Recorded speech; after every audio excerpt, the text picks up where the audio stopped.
She got 2 actual backs. 2 countable actual backs. I mean, I looked at, she said 8 pictures. Now, how you angled yourself on all 8 of the pictures, but I didn't see the extra back. The intentional concealment of a whole damn back is grounds for me to leave this damn Applebee's. She's like, you're not going to discriminate against my little handicap. I'm like, how could you not? I mean, and then I meet somebody else. She kind of had the opposite situation.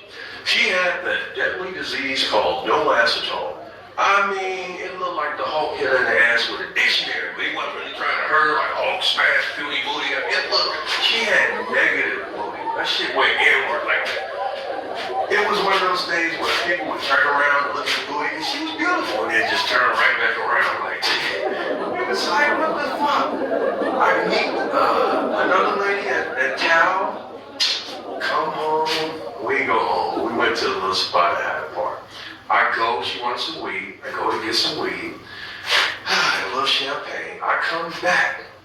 20 minutes later, she has unhooked her whole damn head, ladies and gentlemen. And I'm on the door. Now I come in, I almost shoot it and her. Like, where's those girls from town? She's like, we're playing, it's me. I'm like, okay, you're still beautiful without the wig, but you could have gave a motherfucker a heads up. I mean, the whole head is a different individual. I'm hitting it from behind, palm of the head. Like, this is not what I imagined. But I still didn't do it. But it was one of those things where I'm like, then there was this Italian lady, real spunky woman. And she was cool. It's just she had a really big ass clit. I mean, the Vanessa Del Rio, you looking on Google, you know, checking hermaphrodites like this motherfucker, and it's like she just had an unusually big clit. And it was like, in a 69, I felt sexually assaulted. Get that motherfucker out my nose. You fucking aim it. You know what you're doing with that big motherfucker. And the hotter she got, the more fucking excited she got, the bigger the damn clit got. I felt like I was being raped by somebody with a little bit in the face. And it was like, she was like, everybody else loved that. And I'm like, well, that motherfucker's a little too big and a little too juicy.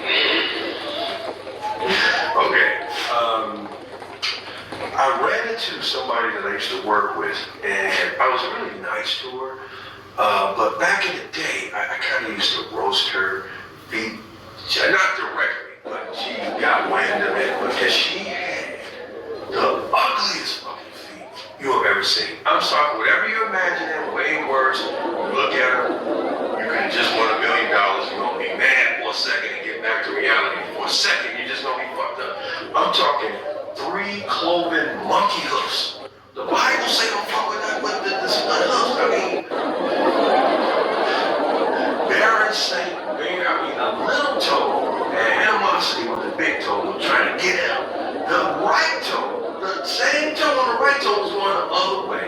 Upside down, I mean, so she finds out I'm cracking on her feet. So what did she do one day in the damn sales room? She unleashed those motherfuckers. And everybody looking like I know Marlon, he ain't gonna say nothing directly. Because she was like 59, she was older sister. She was wanted to be 22, wearing these little flip-flops, which is like the least amount of sandal that you could have. So what did she do? She unleashes them. Not only does she unleash them, she busts out with the baby oil and rubs them down. Now you can really see it. You really can see it. The contrast, I get up, people giggling and snickering and shit. I go to the break room for like 4 minutes, like, okay, those motherfuckers do need some air, I'm sure. I mean, those are some foots, those are not feet. Come back 5 minutes, you still rubbing. Like, ain't no way hell you can rub these motherfuckers for 5 minutes. Your hands will be bleeding. I mean, then she waits till I'm looking. Runs her finger in between her toes and smells the shit. I go to Human Resources and I fill out the special incident report.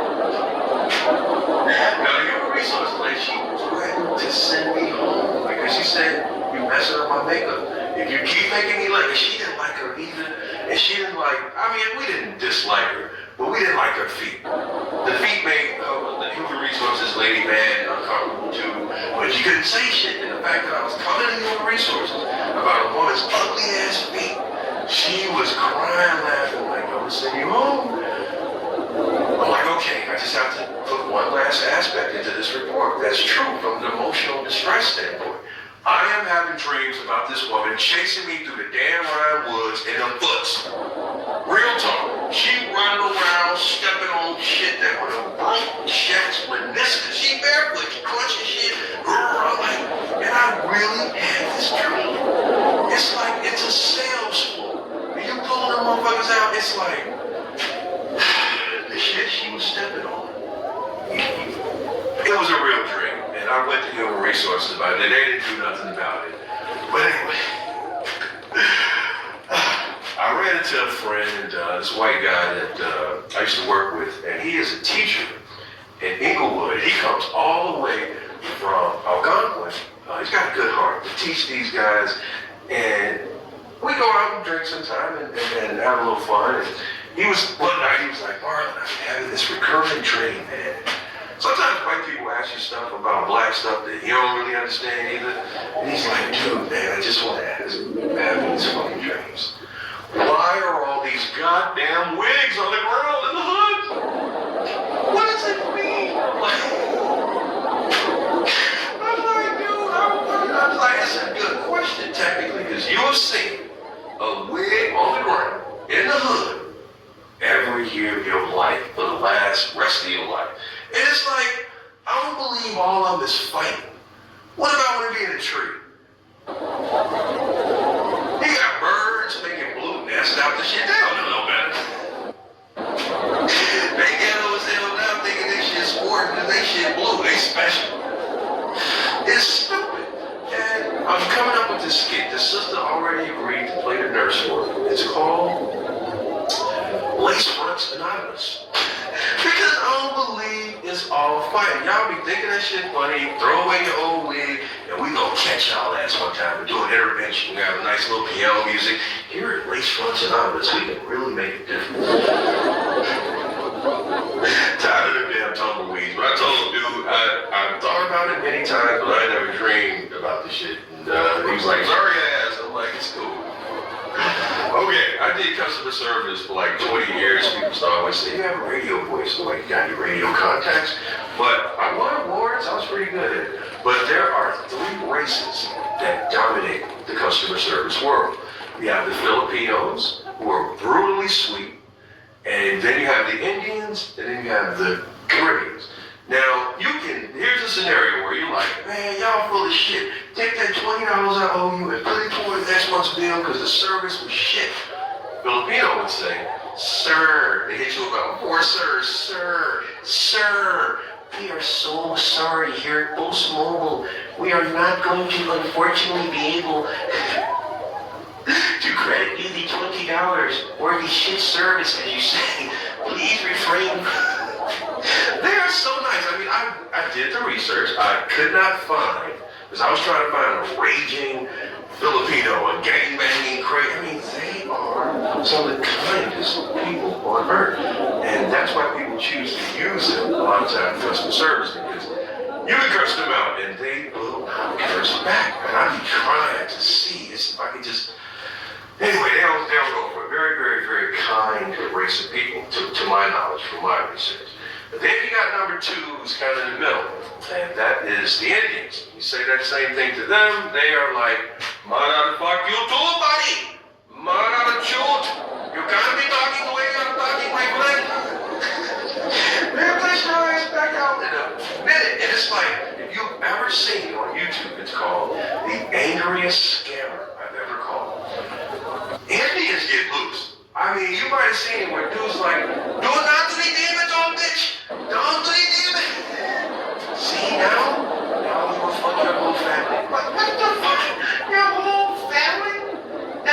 That's not the heartbreak that I know from the 7-Eleven. That's not the Hargender that I know from the gas station.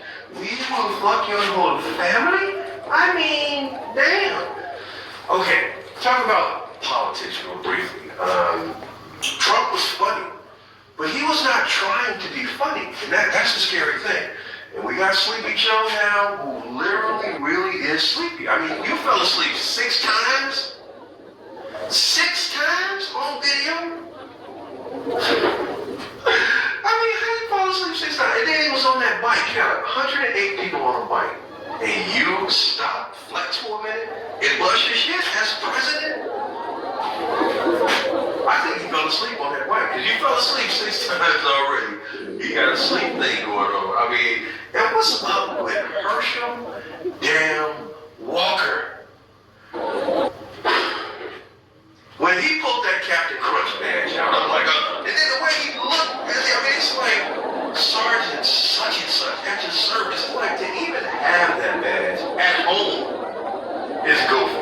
But to have it at the debate and up it, like he upped it, a month later, talking about vampires and werewolves. And I'm like, what the hell is wrong? It may be a CTE thing, where he's kind of damaging the head, but it's like, there's something about Herschel that makes me feel he really don't want to do this, but they're kind of like pushing him into it, and he's like, I'm going to sabotage you with this badge and vampire talk. It's like, I'm looking at the TV, and then I'm looking at the TV, I'm like, this motherfucker is mildly retarded.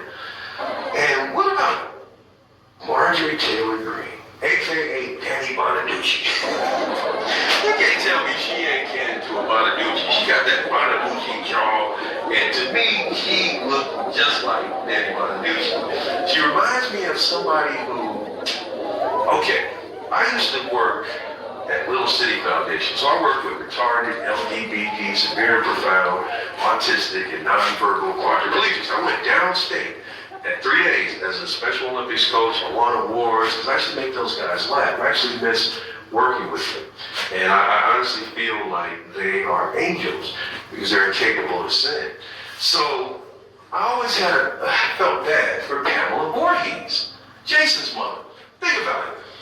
If you take away the and all that scary ass music and the angles, it's a mother avenging the death of her autistic son who was neglected at Camp Crystal Lake. They fucking, smoking, drinking, Jason drowning like a motherfucker. And I was with her until she started talking to the motherfucking moon, like, kill her mommy, and put on that and then she put on that tight ass turtleneck, and then a tighter sweater on top of that motherfucker. How you kill 14 people in that tight ass sweater? Jason Love was a motherfucker, but I felt bad for her. I mean, again, if you take away the chin, kill her mommy, it's a revenge story that could have been on Lifetime.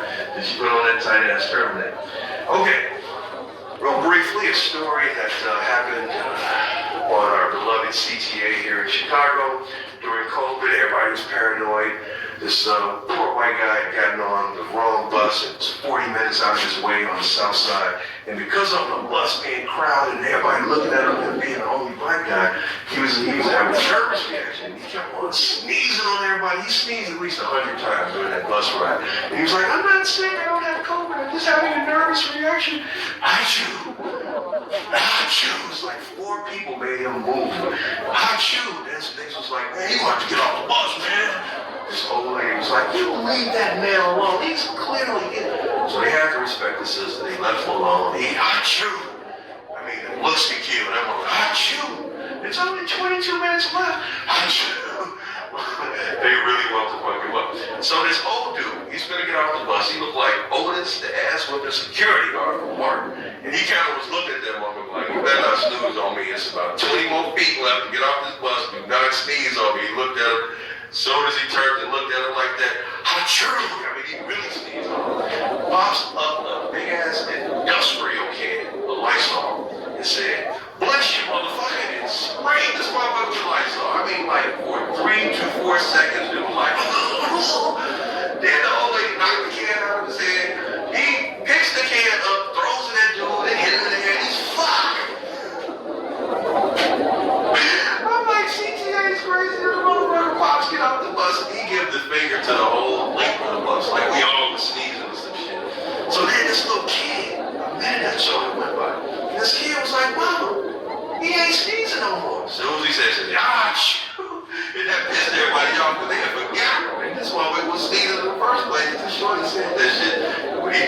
somebody picked the can up, threw that motherfucker, because he had moved to the front, tried to hit him. It was like, well, but dude, to say, bless you, motherfucker, you don't hear bless you, motherfucker, together very much. Okay. I ran into a buddy at a Korean barbecue place, and he gave me permission to do this bit right here, because for years I would do this at open mic, because of course this person wasn't around, but he gave me permission. So we 16, 17, there's about 5 of us, we at the Rainbow Beach, smoking weed and drinking 64 ounces of private stock and just having a good day. So Ray comes up there, is the name I'm gonna use. Now Ray's brother, so Wicked Six, AKA Sherm, AKA PCP. I'm talking about that shit that had Debo, that had Smokey and Debo's chicken who sweat like slick. And could nobody get about with his brother. I wish I could have saw the deleted scenes of that. I mean, Debo can't get you out of his chicken coop. Get out my chicken coop, bro. Leave me alone, man. I mean, that shit would have been. Couldn't nobody get me out but your mama. And we told him, don't smoke that shit. He's like, man, I'm only 3 years younger than him. I'm smarter than him as far as books and stuff. If he can do it, I can do it. I'm like, bro, don't do it. He sat there, 77 in South Shore, Rainbow Beach, smoked the whole wicked stick by himself. We sit there waiting for him to say something crazy or something. He just sat there with his hands in his face looking goofy as hell. All of a sudden he jumps up. Y'all know I can fly, right? Jumps off, runs, jumps, wow. Steve Austin, she's breaking up. I mean, he busted his shit. We like, man, what the fuck? We told you not to smoke that shit. He jerks away from us. He's like, I just gotta bend my knee right and get the right trajectory or some shit. He ran off, jumped, did it again, bent that knee right, bent the arm right, had the proper trajectory, and landed on his motherfucking chin. I mean, and he did not untuck. He saw the ground coming and did not untuck that leg or arm. He's like, at any minute I'm gonna take off. No, wow, bust this shit. And this time a tooth came out. So we like, you know, we like to sit on him and just, you know, we sit on him like 5 minutes. We're like, man, I'm not gonna try this shit again. I don't know what was wrong with me. Get up and walk me almost at Lakeshore Drive on 77. He sees these bushes, big ass thing that the park district had cut, and boom, jerks away from us. Runs. We tried to catch him, and he's like, and he could dump, so he could jump high. The shit looked real cool till he hit the ground. Cause he could sky. And man, he tried to jump over the twig. I mean, he had tree branches in his ass, ears, neck. He looked like a ghetto-ass Groot. Like I am Groot. We had to form a human jaws of life to extract this motherfucker from all of these twigs and shit. And we like, okay, it's our face, neck, everything was fucked up. We like, ain't gonna try this shit again. Yes, he did. Went back and ran towards the twigs. But his legs, right when he was gonna jump up, his legs said, man, fuck you. His legs did that shit. Like when Tyson hits you and your legs be like, nah, but your arms still be with it. His legs said, it was, if I had that on video, it would have been like the biggest non-drug message. I mean, it would have been on America's Funniest too, because he was busting his shit.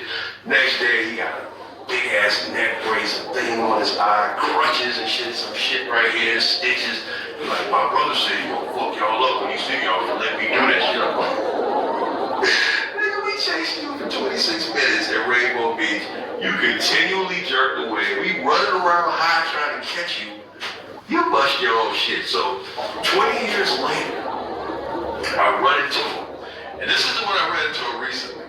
20 years later, I ran into him. And me, 2 people that was at that situation, and everybody's dead that was there except for him and 2 other people. So we go to Vegas. And I agreed not to say no jokes about it because we roasted his ass so they moved to Mississippi. It's like you don't see a motherfucker try to fly every day. We roasted him out of the city. So he came back, you know, he's got his wife and everything. He's doing good with real estate.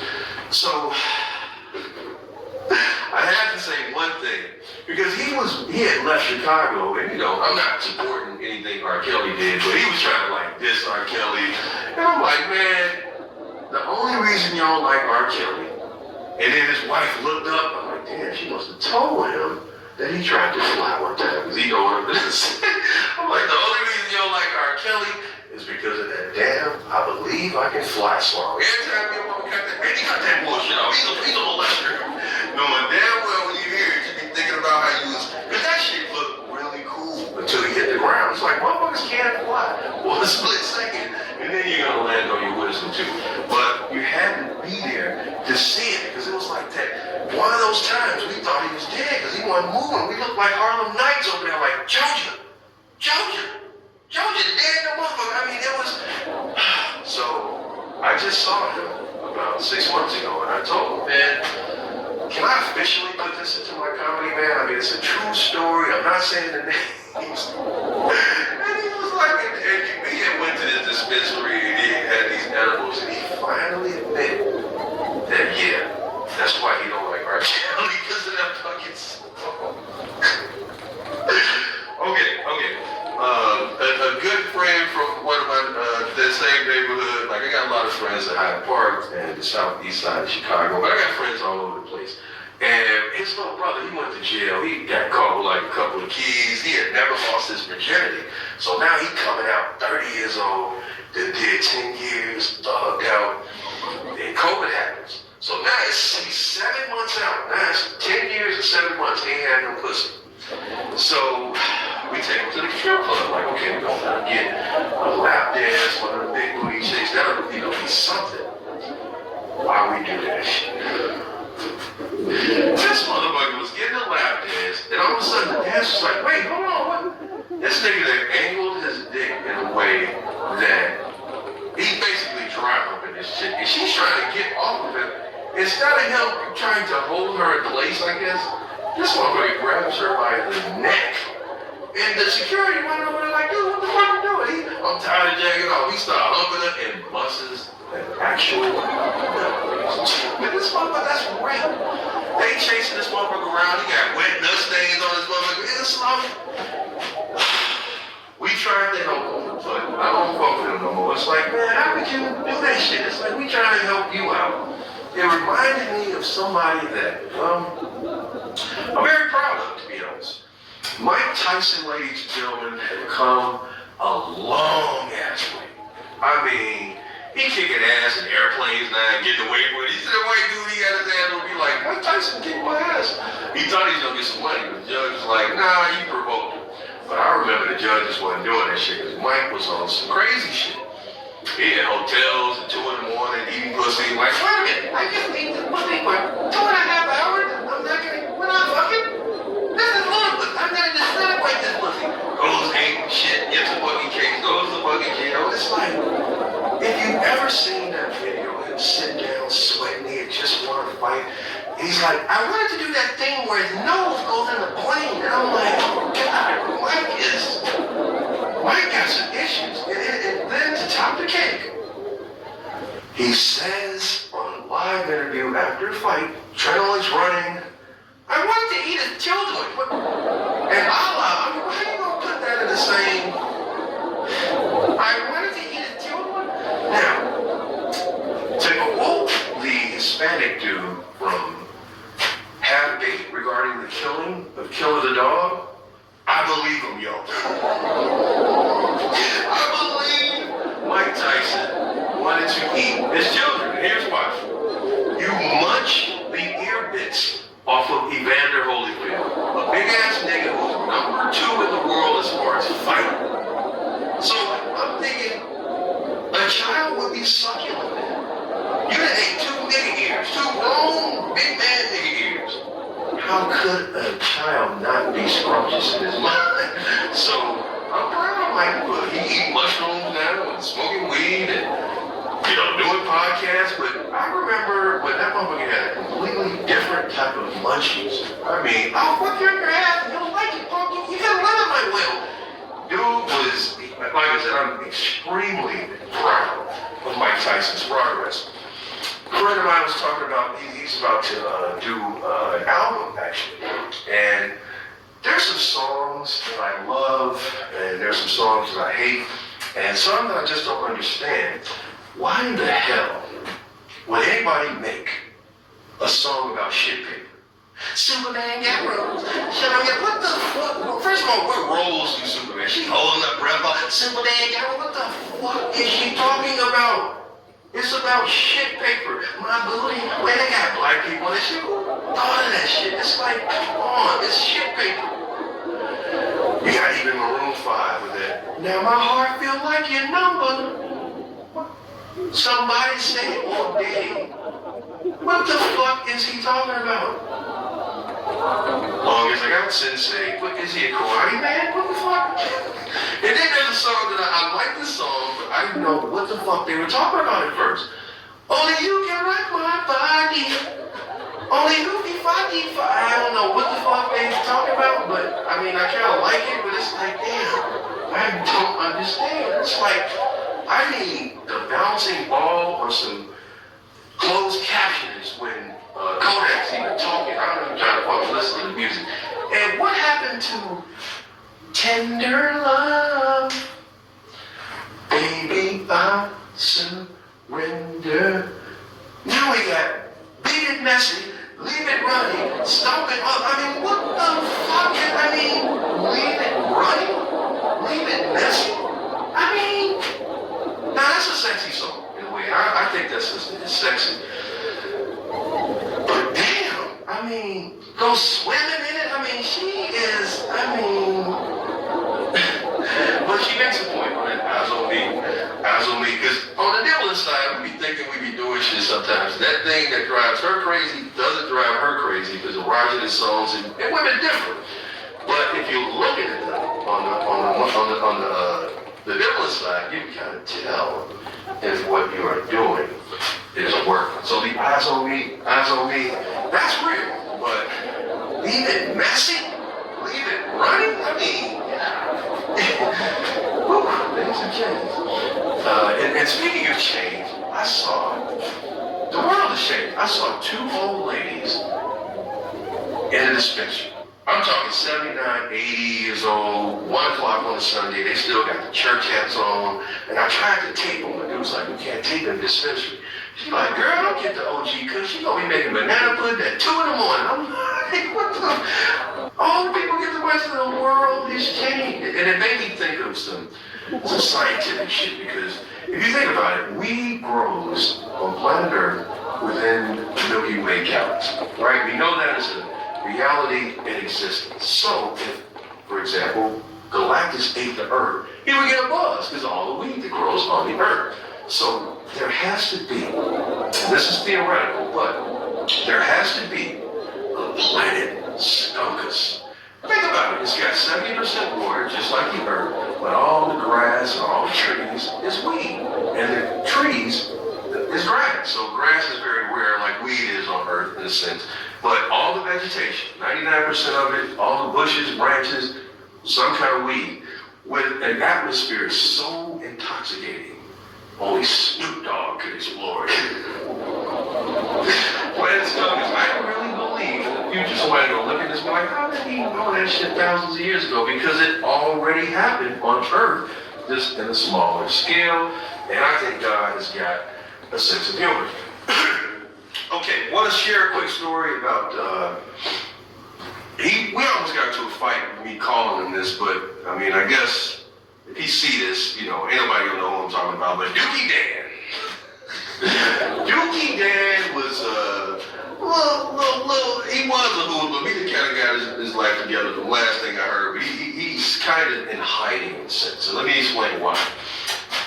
He was a little guy that, he got a chance at this place I work because he was related to the manager, but he didn't really have no place there. And one way he exhibited it by eating people's lunch. He would bite off people's shit. He thought this shit was funny. And this lady, she was a good ass cook. She'd be making chicken and dumplings and crab cakes and all kind of really good shit. And she kept on warning him, like somebody, whoever you is. So one day she had some Thanksgiving leftovers in there.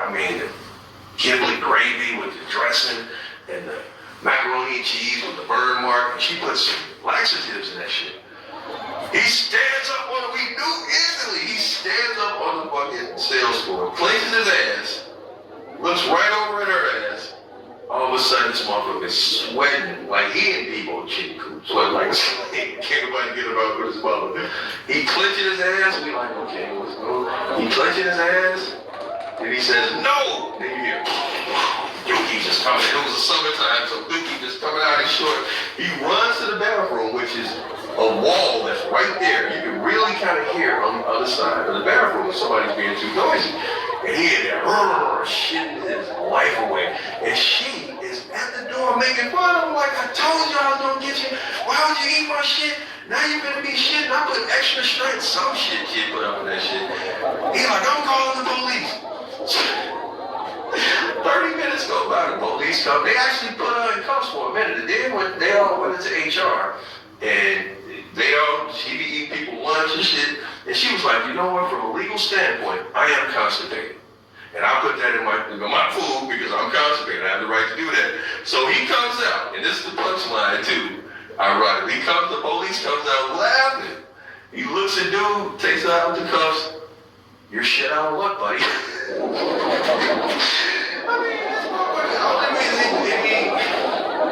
he never came back to that job. And we almost got into a fight one time. He was at the Taste in Chicago, and I shouldn't have said that Dookie dance shit in front of the little lady. I mean, how would she know what I'm talking about anyway? But we talked. He was right. There's nothing you can say that has to do with Dookie that's gonna make me look good. I'm like, man, you shouldn't have that shit. So he was indeed shit out of luck, and he was a Mexican guy, and I like Mexicans. They are some very, very hard-working people, but they say nigga now more than niggas. They say nigga now more than actual nigga. Like, hey, nigga, what's a nigger? He's like, what the fuck, man? Y'all took nigga. You took 20 washing machines at the damn laundromat. It's like, white else was white. Step away from the Fabuloso. I mean, I thought that shit was a joke. Shit. They will take 20 out of 30 washing machines and be acting like it ain't shit. And I got a lot of respect for them. They keep it very chill to the summertime. It's that Mexican heritage thing. They got the flags going around, and it's like they fucking up traffic, and you get mad at them until you see them mamacitas twerking out the back of the lowriders, and that frown going to a fucking smile, and you're like, you motherfucker. But real briefly, speaking on the job, that same job that I worked at, where that dude had gotten got a colostomy basically from a girl and all this shit she put in her food. There was this other dude that used to always prey on the interns because he's a real smooth talking dude and wore his fake jewelry and always fronting about this record company. We called him Lion Brian. His name was Brian, but I ain't gonna say his last name. And he quit this job because of a very embarrassing situation that happened. He's flexing on this new girl, I mean, and she's falling for it too because you can't tell the jewelry is fake. But anyway, he's talking this shit, showing on his watch, and all of a sudden, a teenage roach runs down this motherfucking arm, full speed. And it stops right on the jewelry. He instinctively hit the shit. Now you got a squished roach torso on his fake ass watch. We laughed like a motherfucker. He run out of that shit. I seen his ass in the Arrows a couple of summers ago, man. He saw me. I'm like, dude, I'm not gonna say shit. He in the Hyde Park fucking Harrows and shit. He saw me in there. He walked in there, turned around. I'm like, man, I'm not on that shit. But he knew I was gonna say something, man. It's like that roach shit. He was flexing with that fake ass jewelry, and that roach ran out like, stop the front. And you murdered it. Okay, met this really beautiful sister last summer, right when COVID was ending. And sometimes my jokes kind of get in the way of things, but sometimes you gotta realize I do comedy. I'm gonna find. Anyway, she looked like Meg Thee Stallion, but she was cross-eyed. I mean, she had little lazy eyes and shit. But that shit didn't stop nothing. And because I didn't have a problem with it, I thought I could crack a joke. And that shit did not go very well. You cannot crack jokes on people like that. And here's another example of how jokes sometimes, I got friends that we grow up with and we see each other. It's, if you don't get your big, you big, it's like we will, I don't care who's in around, your kids can be around, grandmama. It's a love. It's love. This knife doesn't understand it. And they don't understand. They've known each other since. So my boy, his name Dave. And then you got Jason. Dave, a real dark skinned brother. And Jason is one of those dudes to be wearing tight ass clothes. He's like Kanye. He would be on some fashion shit. So we walk up on Dave and his wife. Instead of this dude saying, hey man, what you been up to? I ain't seen you in a couple of weeks. He's like, yo, black ass. She turned around like, what's that? He's like, man, you're so black when you get in the car, my ball like, come on. Like, I'm tapping my shit like, hello, man, get out and come back in. How the fuck? Like, he's so black, motherfucker, even like, Daffy Duck with his bill slapped off. It's like, his wife started laughing at the jokes, and normally, like, they just go back and forth, but he getting mad because he laughing at the shit. Like, why you like Marvin the Martian space modulate for a face ass? So, he got him that time. We are at a wake for somebody who died that we kind of knew we was cool with. We didn't know him that well, but we came to support somebody else. We had a wake. This fool roasting the tightness of Dave's suit. And he had people at the wake laughing. It's like, dude, this is not it, but like, boy, you got on that tight ass Sidney Poitier suit. See more Betty Groove. Everybody laughing. You're like, man, this shit's so tight. I could look at your leg and take your temperature and just count the beats of the shit. I can see your motherfucking pulse. And then they almost get into a fight at a wake. And it's like these same guys, almost 2 weeks before they got into a fight. One of them met this little honey, and she was beautiful, and he asked her, but she had this one thing, and he was like, dude, what the hell girl look to you? You're like, man, she look like J-Ho. I'm like, Jay, like, man, she look like no J-Ho. They argue with this shit. 2 weeks later, they arguing about the shit again. Then a month later, he called us, man, come get me from this camel face ass bitch. I'm like, wait, the phone disconnected. I'm like, wait a minute, this is motherfucker that was just in a fight?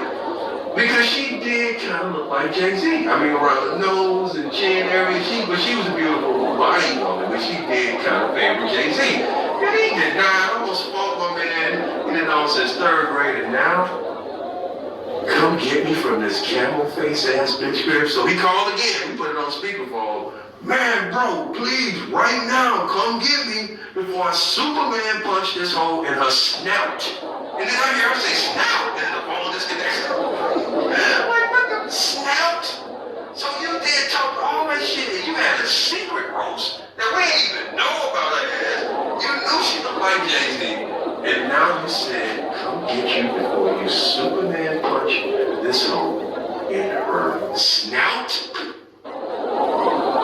So ladies and gentlemen, when your boy asks you about a woman, and you know that she's got a Beyonce body and a Kimbo Slice face, just play it off. Just do that old God bless you thing where God love you when they be telling the kids God love you, because if you're honest, it's gonna hurt that person's feelings.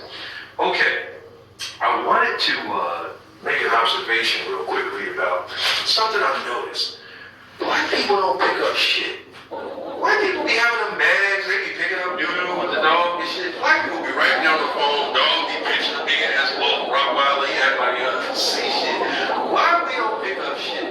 White people are different with their dogs. I mean, I got a friend who his Chihuahua ate a half an ounce of Kush and $1,100 bills he ate in a way where you could not salvage it. And he's like, girl, you're such a naughty. Niggas would have set that motherfucker on fire with the expensive gas and then punted his ass over a gate. I mean, it's like, I'm totally, I mean, against the harming of any animal. You would have been here. 1,100 and a half an ounce? And it's like, boy, you've been bad. Man. But don't get me wrong. I love dogs. I truly believe that they are man's best friend. You have cancer-sniffing dogs, cadaver dogs, comfort dogs. dogs, hunting dogs, so you can go eat. And what do? We cut off their balls.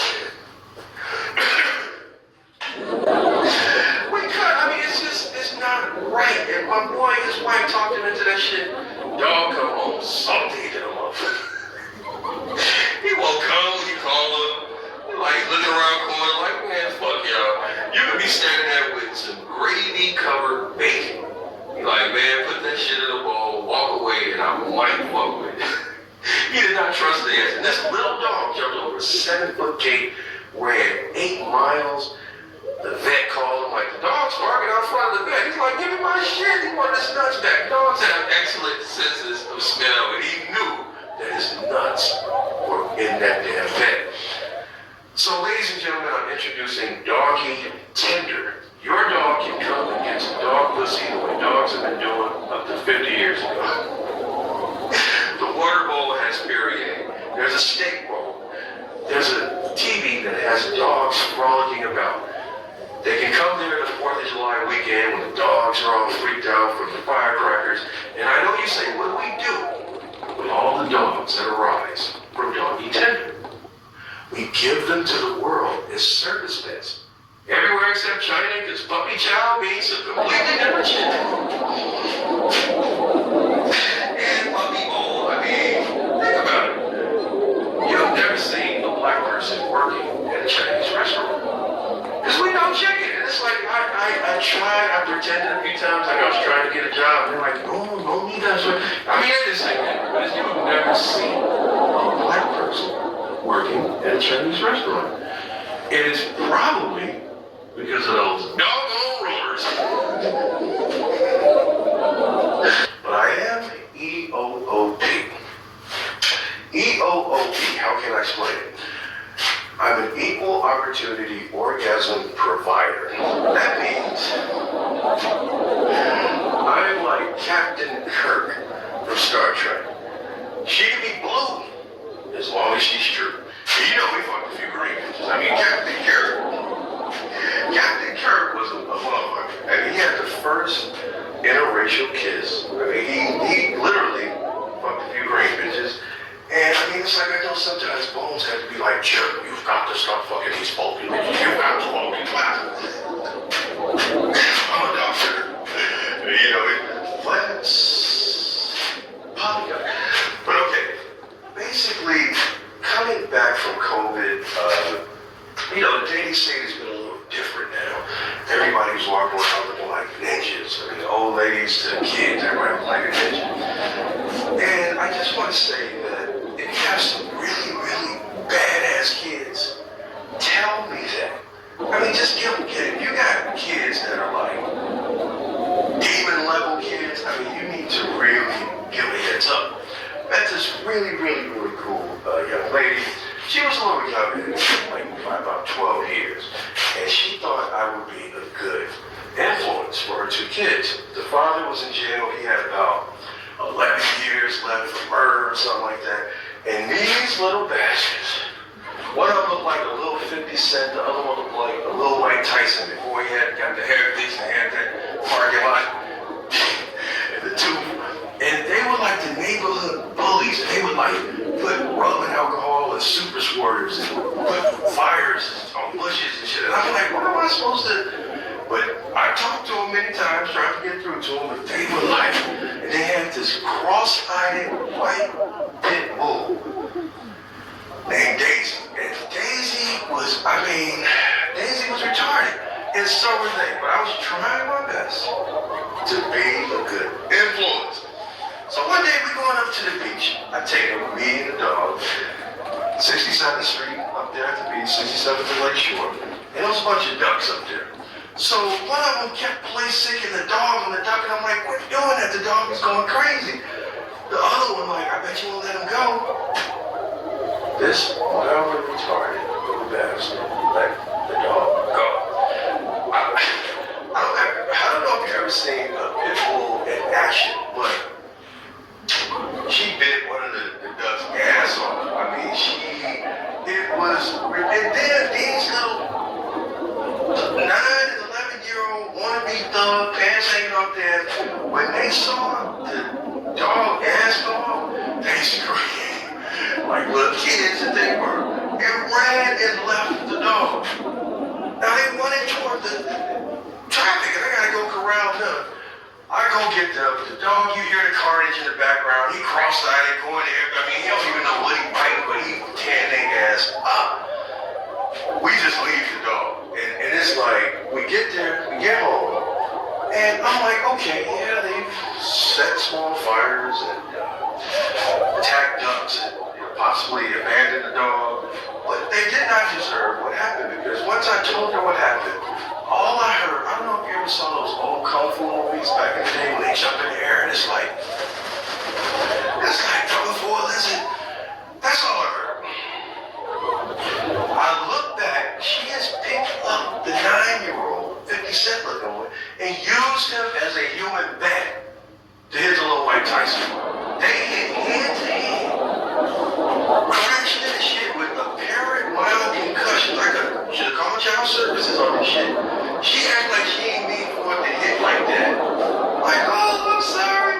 She started crying. In comes the dog. Now, the dog was a white pit bull, but from his shoulders to his mouth, it is now pink. With a duck bill, beak, whatever the fuck you want to call it, in its mouth. And he sees the kids crashing in the shit easily. And they come over to me because he's like, you have to do this. He drops the bill in front of me and started growling and shit. The mama like, oh, I'm sorry, because she saw that I had witnessed it. And the kids was so, because these little motherfuckers was swole. They was some little muscular motherfuckers for their size. I mean, I don't know. Anyway, the thing that they said, the thing that she said, and the thing that they said is the reason that I pretended like I was going to get a water bottle. And I left, y'all. I blocked their ass on social media. Even the damn dog, she had a little Twitter phrase cross-eyed ass. I blocked them all. What she said, as she was whooping their ass, she said, unfold them. How you beat the kid ass saying unfold them?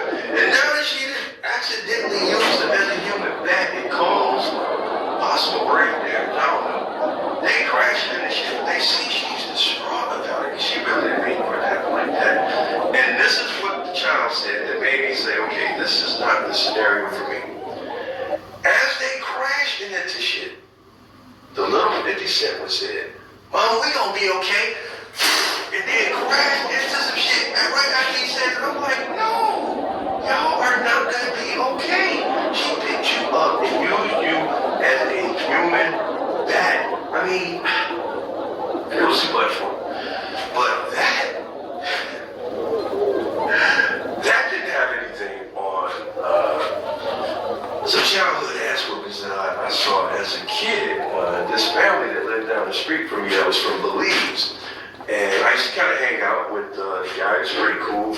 But to add the third world ass whoopings that they got, I mean, the father, he looked like James from Good Times with the tight ass tan corduroys and that furniture stand ass coat with a slavery butter. I mean, how James shit was nappier on Good Times than it was on Roots. He played a runaway slave. Yet, if you look at the hair, it's like they just slapped him in his shit before he started rolling on Good Times. But dude that looked like him, he was an auto mechanic, and he had these calloused ass hands where all he had to do was like kind of half smack you when you need like, you gotta go to Trump's. The ass whoopings they get in Belize apparently is different from America. Because, dude, I mean, it was like, and the mother was worse. It's like we broke the broom one time and made some nunchucks. Where you get the little nail and the chain, you're like, whoa. She beat his ass with the nunchucks. I mean, and because she took us to see karate movies early on, I think she thought there was you had to swing it a certain way.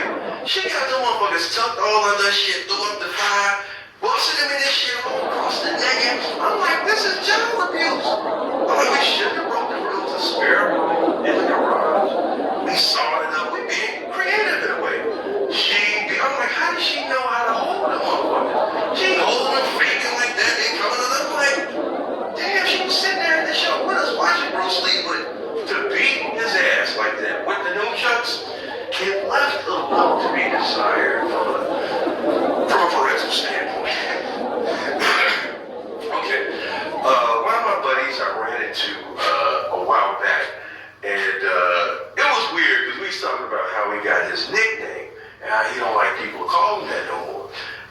his name, I ain't gonna say his real name, but his nickname was Max.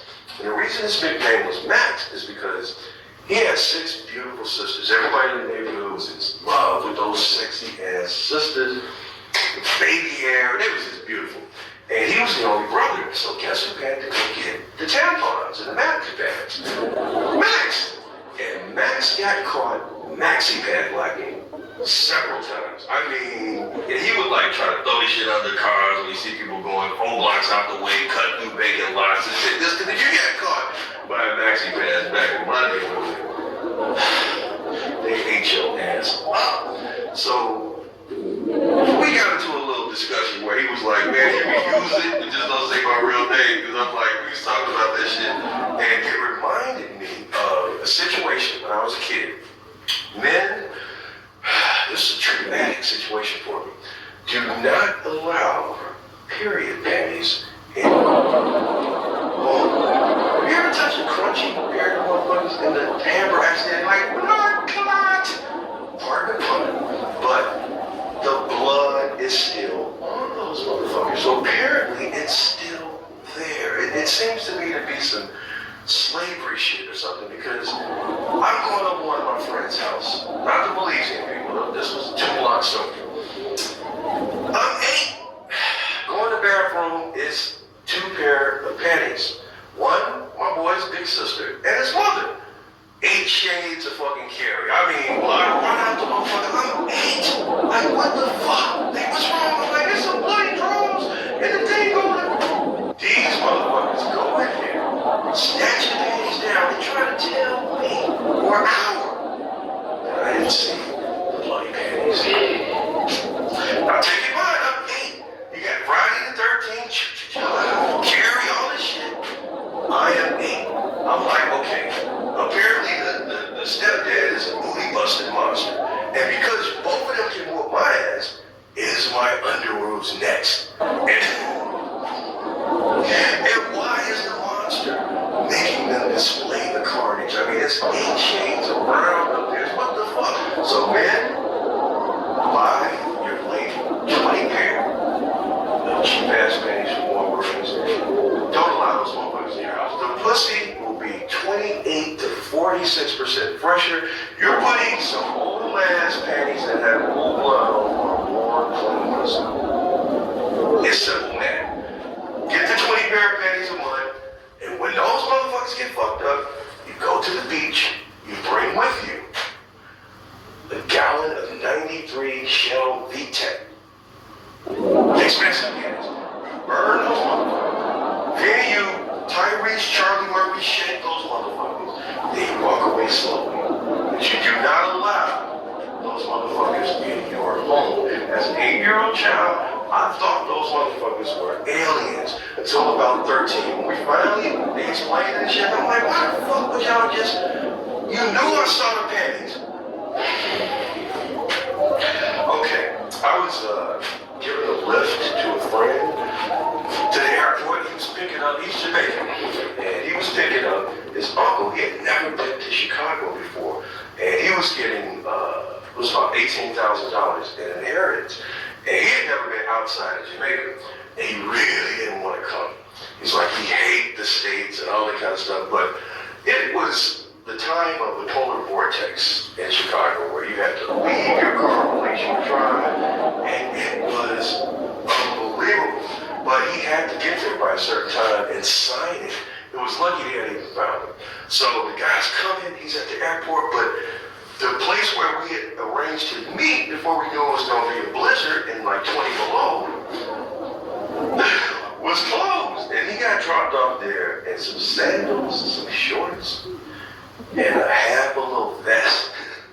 And we were sitting like in the next parking lot waiting for him, not knowing he had already been there. We was looking at this dude, which we thought was a homeless man, running around. He tried to take this dude coat, but really he had offered the guy like $60 for his coat. We drive over there, we like, wait a minute. That's Winston. He like, what a bomb of blood, Ross clot. Idiot boy, you've been sitting down there all the Ross clot time. He got the car, he turned curses ass out in every Jamaican word you can think of. He kept calling him idiot boy, and I'm like, look, let's just go to Walmart and get you some things. And we was looking at him the whole time, and it turns out he had took this dude cool. He was trying to get a people's car. I mean, when it's 20 below and you got on shorts, he was running around in a circle. He finally got in that car. He was like, mid-eyes, frostbite. I mean, he went, dude, he came out of Walgreens looking like member of the Jamaican bobsled. I mean, he overdid it, and then we came walking out, he was like, it was a funny ass story, he had to be there. It reminded me of how cold it gets in Chicago, and I remember one time we was trying to help this homeless guy because he just wouldn't leave his dog, because the dog's real loyal, and he's like, look, this dog protects me from the crazier homeless people that would take the little that I have. So I'm like, okay, we'll keep the dog until it's like 30 degrees. And that way, you know, you're under a viaduct, you know, you can go to the shelter. That way, you know the dog will be good. So we do it. And the dog is chilling for a week, eating Scooby snacks on a nice little couch. It was a pit bull mix. So it's time to bring Rusty back. And we bring Rusty back. But Rusty starts growling as soon as we get near the viaduct. Dude, open the window like Rusty! And he bit the shit out of Rusty. Like, I know you ain't bringing me back to this motherfucker that's had me on a 1.5 year wall, calling no cops on the little shit he got. He bit the shit out of him. It took 2 or 3 more attempts, and he would not go back to Rusty. I mean, but Rusty would not go back to him. And the second time, he really tried to get out the window and kind of bite the shit out of him. When it warmed up a little bit, we were able to, because I could have went to jail. But if I'm returning your dog, but it looked like it was just, it was crazy. It was like one of those no good deed goes unpunished. And 2020, I remember, it was crazy. Stimulus checks, people looting. The world changed. They gonna write about 2020 for decades. It's gonna be a great series or something that comes out about 2020. I'll never forget, I saw a 3-generation loop. You had a mother and a daughter, about 30 years old. The daughter was probably about 12. They had all kind of shit coming out of Family Dollar. And who's dragging behind them with a fucking walker? Me and Mom, who had to be at least 80. She got a walker with 8 mouthwashes on this thing, a bunch of towels and knitting shit, and it's like she was the walker, and I daughter like, Mimo, that's too much. Come on, Mimo, we gonna go to jail. And I never, Mimo said, hush, bitch. I'm like, what the fuck kind of family is this? Like, I know they the 12-year-old. Anyway, I'm not judging nothing, but Mimo, I mean, you don't see hush, bitch. I mean, it was crazy. I was in the line at Popeyes, and it wasn't a chicken sandwich crazy. It was just COVID, and people was mad, and this lady, badass kids, kept on running around, and I guess her weed was itching, you know, they'd be hitting themselves in the head, and the badder he got, the harder she started beating her shit, and it's like people in the line kind of notice, like, you fucking yourself up every time you get harder on it, and he fell off the thing, and his brother ran over there and was laughing, and wow, she busted herself in shit, and she went over there, you could tell she meant to hit him, and it was just like, I'm glad that COVID is over. I'd like to end the other ones with this joke, because the funniest thing that ever happened to me as a driver, I did the midget bit, where I was telling them about this situation where I met this woman, and she was a really, really beautiful woman, but she was a midget. But she was a beautiful, beautiful midget. I mean, she didn't have that Frankenberry head. She had a regular forehead, fat ass midget booty, regular titties.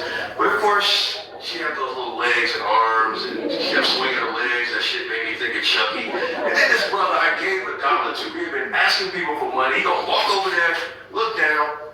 He gonna come up shout on this one. Like, I know he did not just say I'm gonna come up short in front of this midget. So ladies and gentlemen, I didn't take her home, but if I had a big enough backpack and there weren't security guards from my building, they would have roasted my ass eternally. And I tried to just stroll in that bitch with a little random midget. It would have been a wrap. However, as a result of looking at a week's worth of midget porn to kind of get it out of my system, I have extended material. So we get home, and she's riding, but she got those short-ass arms, so she couldn't really hold on. All of a sudden, he said, watch this. It spit on my dick. Now, I don't know if you ever had 360-degree midget pussy on you, but I went into auto hockey stroke. Boing, she flies off the bed, into the dresser, like a human stuck of it for about a minute. So I'm like, okay, I'm going to be on the news. After the game at 10, apparently in Chicago, a man is nearly fatally wounded a midget in a short tale of sex and mild concussions. Then straps up, okay, runs a little bow-legged ass back to the move and does this smackdown meets Bride of Chucky roll move back on the bed. Like, what the fuck? This ain't the first time you bust your shit against the dresser and went flying over the bed, apparently. My girl kicks the door in. You said you would never cheat again. Am I or am I not trying to cut down? Is this not the ultimate side piece? So I did that joke for her, right? I was taking her from the west side to Inglewood. They get out the car, and this looked like, little Mike Tyson, pants hanging off the ass. These was them guys. But I hadn't really looked at them good. And so I did the little joke for them. They get out the car laughing like, man, we were supposed to rob you, man. But you a funny motherfucker. And my reply was, thanks, niggas. And peeled the hell out. Like, I know you ain't just say you were supposed to rob me. Good night, good night, good night. Thank you.